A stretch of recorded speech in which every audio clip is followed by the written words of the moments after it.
আমি কর্ণাটকের হুগলি থেকে এসেছি। আমি ওষুধ বিপণন কোম্পানির ম্যানেজার। আমার প্রশ্ন হচ্ছে, মৃত ব্যক্তিরা কোথায় যায়, তাদের কি হয়?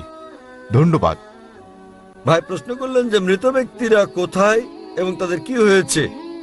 আগের প্রশ্নের জবাবে আমি বলেছি যে আল্লাহ বলেছেন সূরা মুলক অধ্যায় নম্বর 67 আয়াত নম্বর 2, আল্লাযী খালাকাল মাউতা ওয়াল হায়াতা, অর্থাৎ সর্বশক্তিমান ঈশ্বর জীবন ও মৃত্যুর সৃষ্টি করেছেন তোমাদের মধ্যে কর্মে কি উত্তম তা পরীক্ষার জন্য। তাহলে এই জীবন পরকালের জন্য হচ্ছে পরীক্ষা। কোনো ব্যক্তি একবার মারা গেলে তার পরীক্ষা শেষ, পরীক্ষা ফিনিশ। তবে সকল মানুষের পরীক্ষার ফলাফল পৃথিবীর বুকে প্রথম মানুষ হযরত আদম আলাইহিস সালাম থেকে শুরু করে আমাদের সময় জীবিত সবার জীবন ধারণকারী শেষ মানুষটি পর্যন্ত সকলকে বিচার দিবসে পুনরুত্থিত করা হবে এবং একযোগে সবার পরীক্ষার ফলাফল প্রকাশ করা হবে। আপনি জানেন, একটা উদাহরণ দিচ্ছি, আমরা কিভাবে ভোট দেই।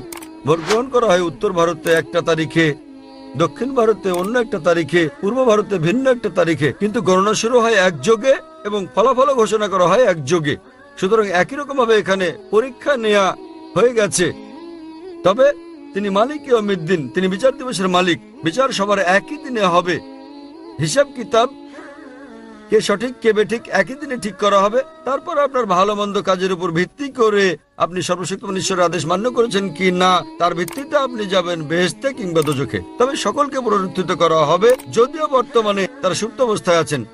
সুপ্ত অবস্থা মানে তারা মারা গেছেন, তবে তাদেরকে পুনরায় জীবিত করা হবে।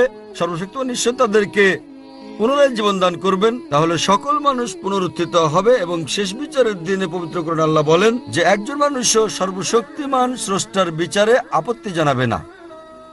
কারণ আমাদের অঙ্গ প্রত্যঙ্গ সাক্ষ্য দেবে, আমাদের চোখ সাক্ষ্য দেবে, আমাদের হাত সাক্ষ্য দেবে আমাদের কর্মের। এমনকি তারাও আপত্তি করবে না যাদেরকে নির্দেশ পালন না করার জন্য জাহান্নামে পাঠানো হবে। কোরআনে বলা হয়েছে তারা সর্বশক্তিমান স্রষ্টার বিচারে কোনো আপত্তি করবে না। তারা বলবে আমাদের আর একটা সুযোগ দাও, এবং সর্বশক্তিমান আল্লাহ বলবেন যে অনেক দেরি হয়ে গেছে, পরীক্ষার সময় শেষ। তাই বিচার দিবসে সকলকে পুনরুত্থিত করা হবে ভালো খারাপ কাজের উপর ভিত্তি করে। আপনি পাস বা ফেল করবেন, বেহেশত বা দোজখে যাবেন। আশা করি উত্তরটা পেয়েছেন।